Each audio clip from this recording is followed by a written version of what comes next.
Comment survivre à l'absence? Nous demandions-nous il y a 15 jours, puisque le texte d'évangile était quasiment celui d'aujourd'hui. Et la réponse est toujours la même, en nous laissant habiter par l'évangile. En laissant le souffle de Dieu, l'Esprit Saint, le souffle saint, redonner souffle à nos vies trop souvent à bout de souffle. Oui, désormais, nous le savons, nous avons un avocat. C'est ce que signifie le mot paraclet en grec.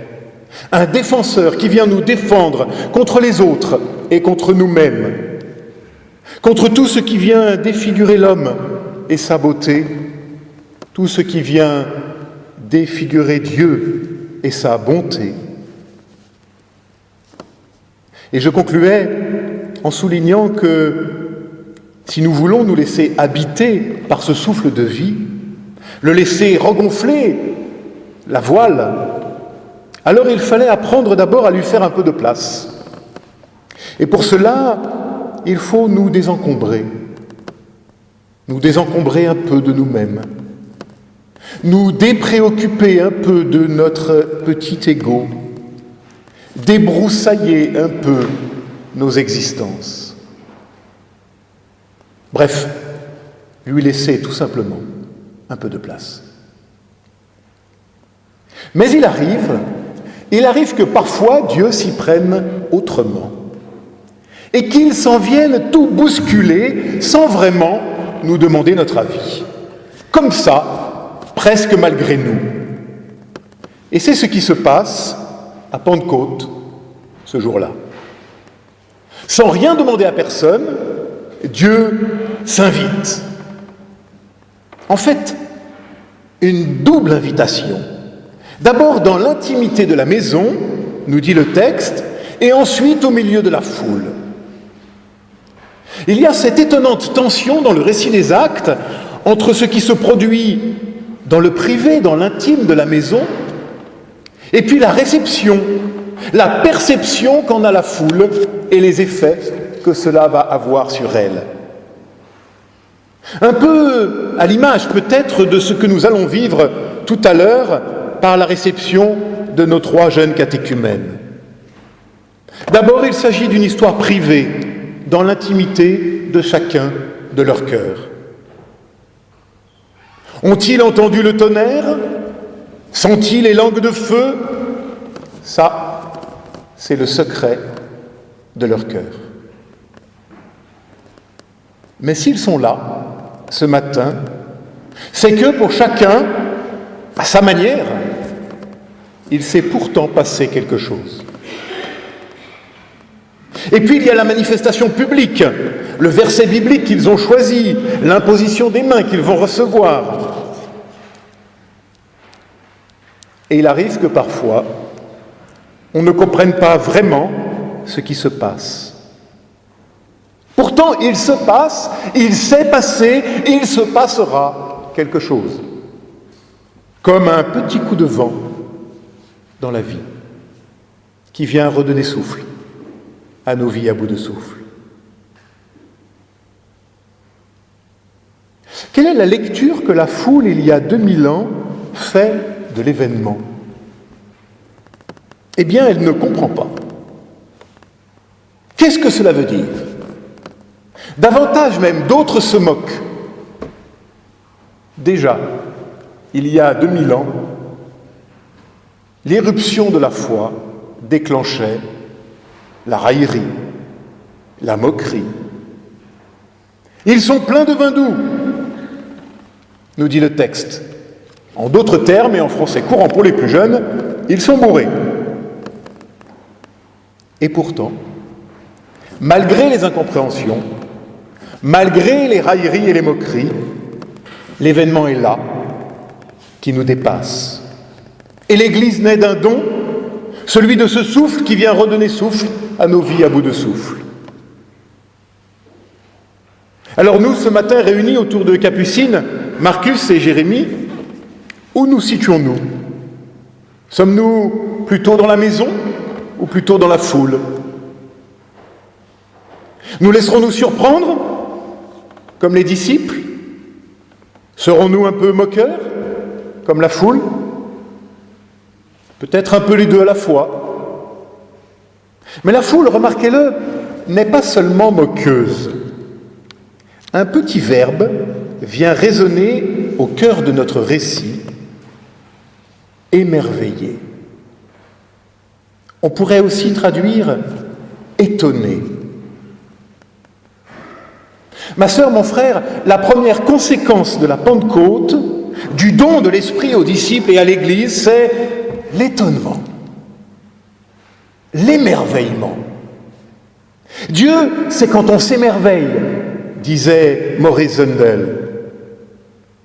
Oui, l'émerveillement devant ce qui survient malgré et par-delà les railleries et les moqueries. Oui, l'émerveillement devant ce qui survient malgré les incompréhensions et les refus. Et au verset 7 et 12 de notre texte, un autre petit verbe que l'on peut traduire par déconcerté, stupéfait, mais littéralement en grec, hors de soi. Ce petit verbe, qui apparaît ici 2 fois, et qui pourtant est rare dans le Nouveau Testament, est très apprécié chez Luc. 11 fois sous la plume de Luc, pour 17 occurrences, dans tout le Nouveau Testament. 11 fois chez Luc.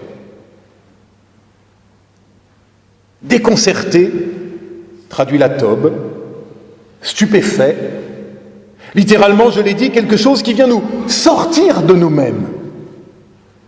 Quelque chose qui nous oblige à faire un pas de côté, à voir les choses autrement, par-delà la tyrannie des apparences et des évidences.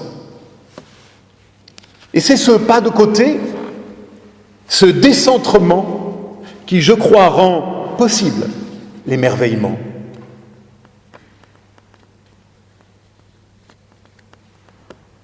On pourrait dire que l'évangile de Luc est celui de l'étonnement et celui de l'émerveillement. Et nous savons que le livre des Actes est de la même plume que celui de Luc. Eh bien, tout commence chez Luc par l'émerveillement.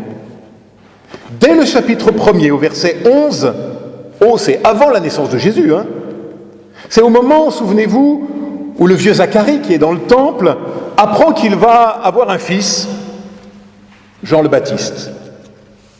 Émerveillement, étonnement, mais un étonnement qui le rend muet. Et puis à l'autre bout de l'histoire, toujours chez Luc, lorsque Pierre arrive devant le tombeau vide, émerveillement. Et encore lorsque le ressuscité apparaît aux disciples, émerveillement. Et le jour de la Pentecôte, là où d'une certaine façon tout commence pour nous, émerveillement. La foi, c'est ce changement de regard qui nous permet de nous émerveiller devant le plus petit, le plus humble.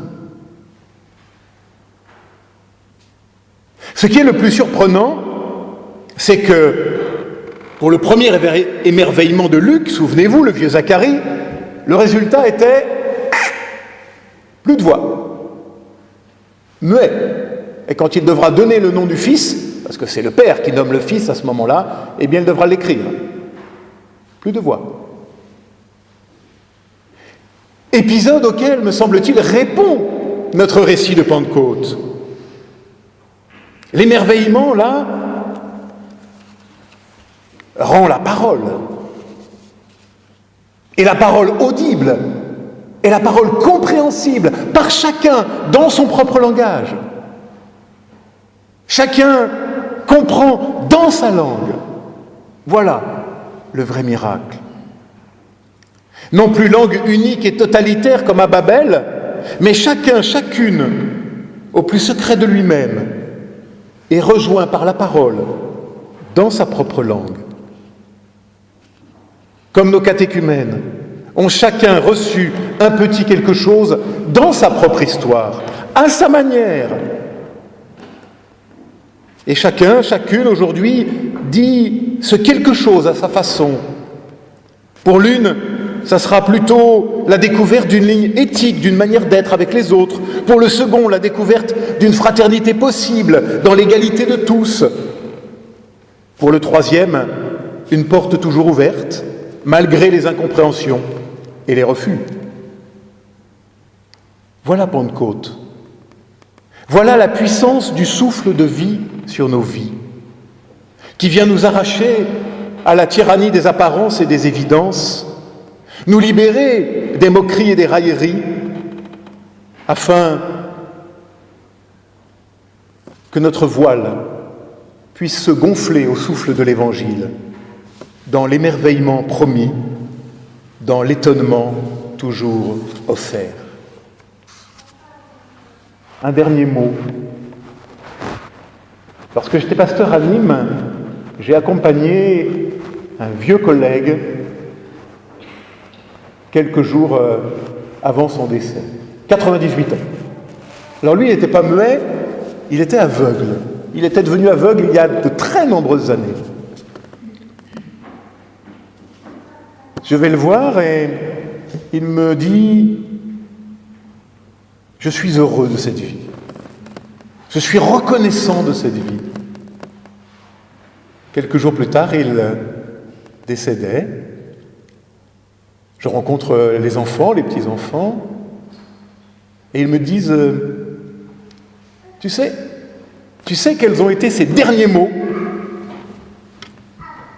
Et ces derniers mots furent « Je m'émerveille ».